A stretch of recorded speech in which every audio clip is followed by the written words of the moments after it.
হাই ফ্ৰেৱান এয়া চিনি পাইছেনে বাৰু কি শাক হয় এয়া হ'ল ভাতকেৰেলা আগ কোনে কোনে ভাতকেৰেলা আগ ভাজি খাই পাইছে বাৰু আৰু যিসকলে ভাতকেৰেলা খাই বেয়া পায় তেখেতসকলকো জনাও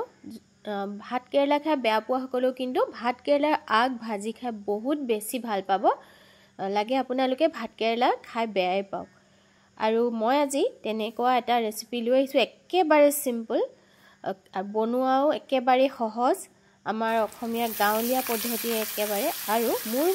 ঘৰৰ বাৰীতে ভাতকেৰেলা আছে তাৰে চিঙি আজি মই এই ভাজিখন বনাইছোঁ যিসকলে খোৱা নাই এবাৰ চেষ্টা কৰি চাব আৰু এতিয়া আহক মই মোৰ বাৰীখনলৈ আপোনালোকক সিধাই লৈ যাওঁ ভাতকেৰেলা জোপাৰ ওচৰলৈ এই জোপা হ'ল আমাৰ ভাতকেৰেলা দেই এয়া ফুলটো দেখিছেনে এয়া লগা নাই ভাতকেৰেলা দেখিছে ফুলিছে কিন্তু এয়া হ'ল মটা ভাতকেৰেলা বুলি কয় কিন্তু ইয়াৰ আগটো খাবলৈ বহুত বেছি টেষ্টি হয় আগটো আৰু সেইকাৰণে এই গছজোপা কাটিও পেলোৱা নাই ভাতকেৰেলা এইফালে এজোপা আছে সেইজোপা কি হয় নাজানো একচুৱেলি একেজোপা মানে হেৰিয়তে আছেতো প্ৰজননৰ কাৰণে ভাল বুলি কয় সেইকাৰণে এজোপা বিশেষকৈ কাটা নাই মানে দেই আৰু ইয়াৰ আগটো খাম আৰু যিজোপা মটা ভাতকেৰেলা হয় আগবোৰ বহুত বেছি লুহুৱা লুহু হৈ যায় একদম পুৰা শকত শকত হয় আৰু খাবলৈ বহুত ধুনীয়া আৰু যিসকলে ভাতকেৰেলা খাই বেয়া পায় তেখেতসকলে আগ ভাজি খাবচোন আজি মই বনাম এটা বিশেষ পদ্ধতিৰে আৰু মোৰ ঘৰতে হৈছে দেখিছে মোৰ আটাইতকৈ প্ৰিয় হ'ল ভাতকেৰেলাৰ আগৰ ভাজি দেই ছিঙি লওঁ অলপ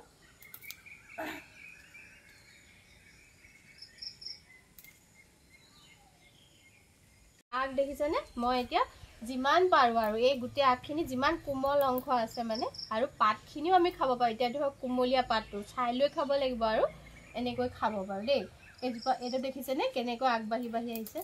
ইমান বেছি টেষ্ট হয় নহয় দেখিছেনে এটা ইমান ধুনীয়া হৈ আছে যিমান পাৰি কোমলীয়াকৈ ছিঙিব লাগে দেই এইটো মই ছিঙি দিছোঁ আৰু এই পাতটো আমি খাব পাৰোঁ ইমান চফ্ট কোমল আৰু এইফালে দেখিছে এয়া এইটো তলত আহি পাইছেহি আহি কোনফালে যে বগোৱা নাই সিহঁতে মই এইফালৰ পৰা ছিঙো দেই অলপ আৰু এই আছে তলত গোটেই তলত এইবিলাক ভাতকেৰেলা আগেই মানে একেবাৰে মানে চবতে ভাতকেৰেলা আগ হৈ গৈছে ভাবিলোঁ আজি আগকেইটা ছিঙি লওঁ দেই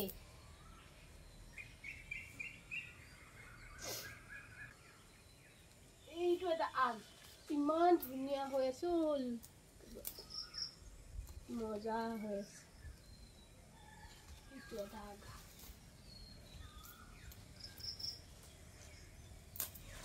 কোমোৰা আকৌ মাজত জিকাও আছে কিন্তু দেই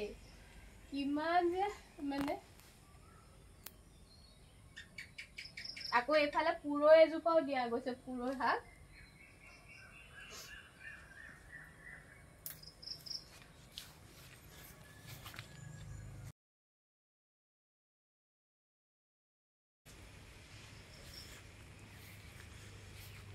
এইজোপা আকৌ তিয়হ দেই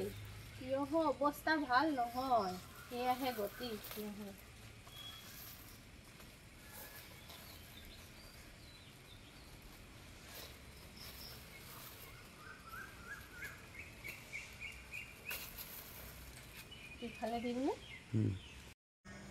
এতিয়া এইখিনি চিঙা হৈয়ে গৈছে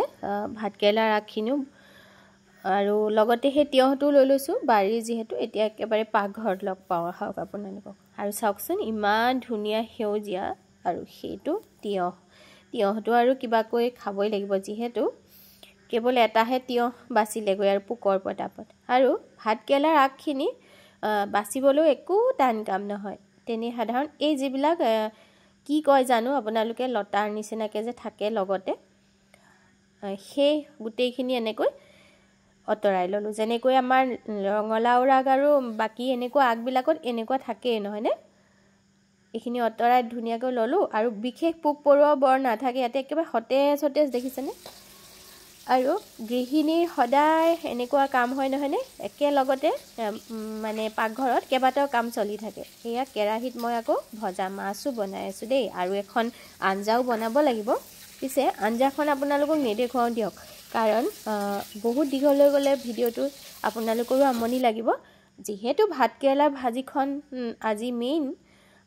বহুতে হয়তো খোৱা নাই আৰু সঁচাকৈ মই ৰিকুৱেষ্ট কৰিছোঁ আপোনালোকক ইমান বেছি টেষ্ট হয় আমাৰ ঘৰত তিনিটা মানে সন্তানৰ তিনিওটাই মানে ভাতকেৰেলাৰ আগ খোৱা মানে আগ ভাল পায় ঘৰলৈ যেতিয়া যাওঁ আমাৰ ঘৰৰ হেন্দালিখনত আগ কিডালতহে আমাৰ তিনিওটাৰে চকু হয় মোৰ ভাইটি ভন্টি সকলোৱে ভাতকেৰেলাটো খাওঁ নাখাওঁ পিছৰ কথা আগ কিন্তু খামেই আৰু এয়া ভাতকেৰেলাখিনি ধুই পখালি কাটি ল'লোঁ আৰু লগতে আলু এটা দি দিছোঁ মোৰ ভাতকেৰেলা আগ অকণমান কম আছিলে আৰু আপোনালোকে ভাবে যদি আলু নাখাওঁ অকল আগৰে বনাম তেতিয়াও সোৱাদ হয় পিছে মই কৈ আছোঁ হয় ভাতকেৰেলা আগৰ কথা কিন্তু ভাতকেৰেলা খাবলৈ তেতিয়াহে সোৱাদ হ'ব তাতে এটা বিশেষ আমি ইনগ্ৰেডিয়েণ্ট ব্যৱহাৰ কৰিম আৰু সেইটো কি জানেনে সেইটো হ'ল মাছ দিয়াৰ পিছত ভাতকেৰেলা আগৰ সোৱাদ একেবাৰে মানে ভাবিব নোৱাৰা হয় আৰু কিন্তু ভাতকেৰেলা আগ যদি মাছ নিদিয়াকৈ ভাজে হয়তো আপোনালোকে অকণমান তিতা ভাৱ এটাও পাব পাৰে বৰ বিশেষ নহয় অকণমান এটা কিন্তু মাছ দিয়াৰ পিছত অপূৰ্ব সোৱাদ হয় আৰু সেয়া কেৰাহীত মাষ্টাৰ্ড অইল দি ল'লোঁ দি লৈ তাতে মাছ দি দিলোঁ হালধি নিমখ দি দিলোঁ মাছ মই বেছি এইকাৰণে দিয়া নাই ভাতকেৰেলাৰ আগো অকণমান কম নহয়নে বেছি ভাতকেৰেলা আগ যদি লয় কেইবাজনো মানুহৰ কাৰণে বনালে কি কৰিব লাগে মাছ 2 পিচ 3 পিচ দি দিব লাগে আৰু মই মাছ এপিচ দিলোঁ এনেকৈ তাতে জলকীয়া কেঁচা জলকীয়া কাটি দিলোঁ আৰু বেছি সময় ভাজাই দৰকাৰ নাই মাছটো জাষ্ট অকণমান কেঁচা ভাৱটো যোৱাৰ লগে লগে এই ভাতকেৰেলা আৰু আলু কাটা আগখিনি দি দিলোঁ হৈ গ'ল আৰু এতিয়া কম জুইত এনেকৈ প্ৰথমতে লৰাই অকণমান সময় ঢাকি ভাজিব লাগিব আৰু আপোনালোকে মোৰ ভিডিঅ'বোৰ চাই সঁহাৰি জনোৱাৰ বাবে বহুত মানে আপোনালোকলৈ ধন্যবাদ জনাইছোঁ আৰু যিসকল নতুনকৈ মোৰ চেনেলটোলৈ আহিছে আৰু ভিডিঅ'বোৰ চাবলৈ আৰম্ভ কৰিছে আপোনালোকে যেন মোৰ চেনেলটো ছাবস্ক্ৰাইব কৰি ল'বলৈ নাপাহৰে দেই আৰু যদি আপোনালোকে উপযোগী বুলি ভাবে আমাৰ অসমীয়া খাদ্যবোৰ সকলোৱে জানক বুলি ভাবে তেতিয়াহ'লে শ্বেয়াৰ কৰিবলৈ নাপাহৰিব আৰু যিসকলে খোৱা নাই ভাতকেৰেলা এবাৰ নিশ্চয় ঘৰত এনেকৈ বনাই খাই চাব আৰু এয়া যে মাছ দিছোঁ মাছ আকৌ দিয়াৰ পিছত ইয়াৰো আৰু এটা কথা মাছ পিচ ভাঙি দিব লাগে আধাতে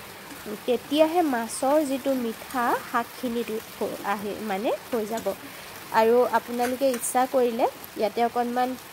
শেষত পানী ছটিয়াই লৈও ঢাকি দি ভাজো বুলি পাৰে নিদিলেও কিন্তু শাকৰ পানীতেই ধুনীয়াকৈ সিজি যাব